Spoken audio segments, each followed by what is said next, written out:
অনেক রাজনৈতিক নেতা মুক্তি পেয়েছেন, অনেক মামলার তাদেরকে মুক্তি দেওয়া হয়েছে, কিন্তু এটিএম আজহারুল ইসলামকে কেন এখনো মুক্তি দেওয়া হয় নাই? অন্তর্বর্তী সরকারের কাছে আমরা প্রশ্ন রাখতে চাই। অবিলম্বে জননেতা, রংপুরের মাটি এবং মানুষের নেতা, উত্তরবঙ্গের নেতা, বাংলাদেশের নেতা, জামাত ইসলামের সাবেক ভারপ্রাপ্ত সেক্রেটারি জেনারেল এটিএম আজহারুল ইসলামকে মুক্তি দিয়ে তাকে তার বাসায় ফেরার সুযোগ দিতে হবে। সংগ্রামী ভাই ও বন্ধুগণ, আজকের মানুষের একটি প্রত্যাশা বৈষম্যমুক্ত, ন্যায় এবং ইনসাফের একটি সমাজ। আজকে মানুষের স্লোগান হচ্ছে, অনেক দল দেখেছি, জামাত ইসলামী বাকি আছে।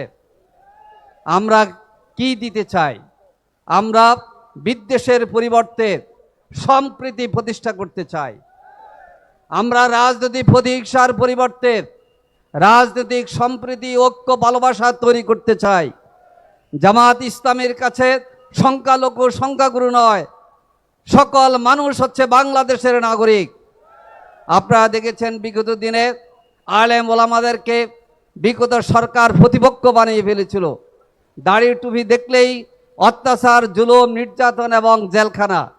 আজকে বাংলাদেশের মানুষ নির্বিঘ্নে দাড়ি টুপি নিয়ে তাদের নারায়ে তাকবীরের স্লোগান নির্বিঘ্নে দিতে পারে।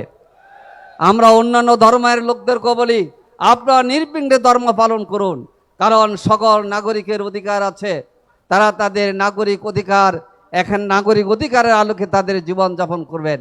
জামাত ইসলামী সরকার গঠন করলে, জামাত ইসলামী যদি এই দেশের জনগণ দোয়া দিয়ে জাতীয় সংসদে পাঠায়, একটি মানবিক বাংলাদেশ গড়ে তুলব ইনশাআল্লাহ। আমরা যে বাংলাদেশি মানুষ, যেই সরকারের মধ্যে জামাত ইসলামী এমন রূপরেখা দিতে চায়, হানাহানি থাকবে না, সন্ত্রাস থাকবে না,